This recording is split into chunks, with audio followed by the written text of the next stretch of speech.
But, you know, I guess I turned 40 over the summer, so I've been a bit anxious lately. Maybe the Ferrari's a symbol of my impending midlife crisis. Or, you know, maybe I'm worried that I'm just not doing anything useful with my life, being an artist. My father used to tell me I should have been a lawyer. And like many things, he was right. But just for the record, there's nothing wrong with the stick shift department, just, you know, to make clear. But imagine if you did try to take a Ferrari to the Amazon. That would be a pretty strange thing to do, when you think about it. Here's an object that's at the very pinnacle of our system of values and valuation in the West. You know, people spend more than you would for a house on these cars. 10-year waiting list, all this kind of thing. But in the context of the Amazon, it would be a completely worthless, useless object. I mean, you can't drive the thing more than 2 feet. Just goes to show you that people have different ideas of what's valuable. And at the end of the day, it's all relative. It's really just a function of your perspective. It's like the joke about the mohel who retires after a long career specializing in circumcisions. You know, he saved hundreds of foreskins over his career, and he decides he wants to do something special as a memento. So he takes them to a leathersmith to see what he can make. A couple of weeks later, he comes home and proudly shows off a brand new wallet to his wife. She's not very impressed. She says, "Moisture, 30 years you're a mohel, and all you come up with is this wallet?" "Aha," he says, "yes, but when you rub it, it becomes a briefcase." But you know, speaking of relativity and value and that kind of thing, my dog is very worried about the economy because dog food has gone up to €1 a can, which works out to €7 a can in dog money. But don't get me started on prices. You know, I don't know what I was thinking. A few months ago, I visited my mother in New Jersey, and I made the mistake of going to a drive-in movie in a taxi cab. I don't know. It wound up costing me $600 to see Harry Potter. But there you are. Have we got anyone here from New Jersey? Anyone in the audience? No? But you know, pretty much everything we think is valuable or important in the West would make no sense in another culture. Because, you know, when you take something and transplant it from one context to another, it just doesn't seem to work right. It's a bit like the Ferrari, I guess. So getting back to the Amazon for a sec, I mean, our culture just wouldn't make any sense in the context of the Amazon. You know, the things that we care about as a society just wouldn't work in that environment. For instance, getting really rich, heaping up money for its own sake, which a lot of people like to do in the West. I mean, you wouldn't really worry about that in the Amazon. I mean, what good would 15 billion euros do you in the middle of the jungle? Suppose you could use it to light cooking fires with, or maybe wipe your bum. But other than that, there's not really much use for it. It's interesting though, because these people have never developed a system of money or currency, and they get along just fine. Or what about getting really fat, like a lot of people do in the West? I mean, we've all read the statistics. 70% of people are obese or overweight. I mean, you couldn't really get that fat in the jungle. First of all, they've never developed the technology to preserve and refrigerate food, which is maybe a precondition for a surplus.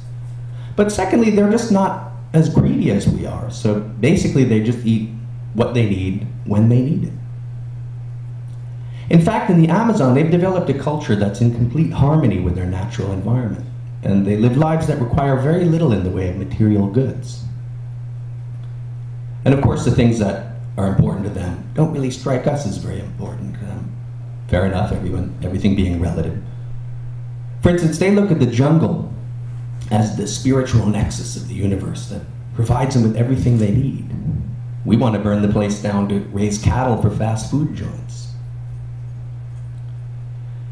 I mean, we have a very different idea of nature than they do in the West. Unlike the Amazonians, who see everything as kind of unified, we tend to conceptualize the natural world as being somehow separate. Like the environment is something that one can be considered a part of. Maybe that's why we treat the place like such a dump, because we just don't feel a spiritual connection to it. But if nothing else, you know, our way of living in the West does keep a lot of people employed. I mean, because it's only in materialistic cultures like ours, which have no sense of spiritual connection to nature and completely divorced from the natural world, where they've developed things like contemporary art, which is how I make my living.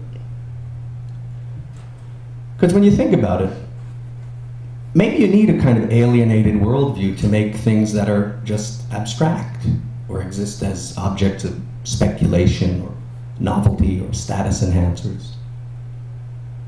And if we had a kind of more spiritual culture, like Buddhist monks, for instance, or our friends in the Amazon, who see everything as unified and have no interest in celebrity or self-aggrandizement, then there'd be no role in our society for artists. I'd be out of a job.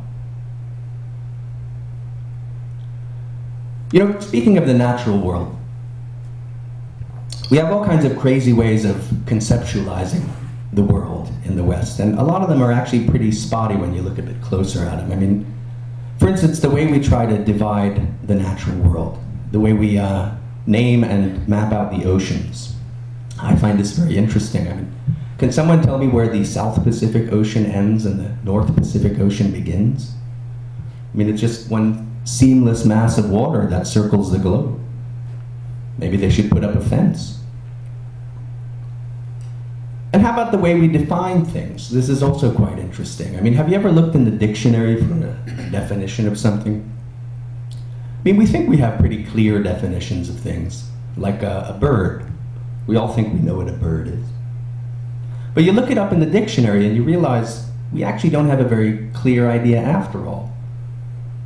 Bird, it says any warm-blooded vertebrate of the class Aves. That sounds fairly substantive, but you know, let's just check what aves are, just to be safe. Aves is a class of vertebrates comprising the birds. Well, hang on.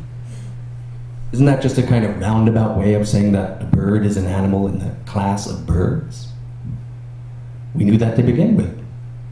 Dig a little deeper, you find slightly more detailed definition. Any warm-blooded, having forelimbs modified to form wings. Okay, here's something, it's a characteristic of a bird. But let's just check what a wing is, being suspicious. Wing, a modified forelimb of a bird. So basically a bird is an animal in the class of birds, and it's characterized by having the limbs of a bird. Is this really anyone's idea of a system of knowledge? And how about the way we name animals? This is also quite interesting. Have you ever noticed that people seem to think that different names are appropriate for different types of animals? Like, they're always giving chimpanzees names like Bongo or Bingo or Washoe. But you'd never name a dolphin something like Bongo. They always have names like Flipper. But you'd never give the name Flipper to a bird, would you? Or a dog. But why not? When you think about it, why not? Who gets to decide? Why can't you call a chimpanzee something like cornbread, for instance, or dump truck? Perfectly valid name for a chimp, as far as I'm concerned. Who gets to decide these things? It's very, very strange. Oh, by the way, did you know they have pink dolphins in the Amazon? Really cool, I'd like to see those one day. Oh, by the way, I think I might have dropped a set of keys somewhere in the theater, so can you please keep an eye out? If anyone sees that, just return those to me after the show. But all this leads to an interesting philosophical question, which is what I wanted to get to, which is, why do we draw the kinds of connections we do between things? Or put another way, why do we delineate reality the way that we do? Because you look around, you see all these different cultures out there. You realize there are 1,000,001 different ways of conceptualizing the world. So how do we know what's right? Some folks have a more inward approach, like Buddhist monks who focus on meditation and a more spiritual kind of analysis. Whereas we in the West have chosen a more rationalistic scientific method, which is based on identifying patterns in the external world around us, which is fine, but it has its risks. For instance, the great British statistician Walter Redding, when lecturing in London in 1917,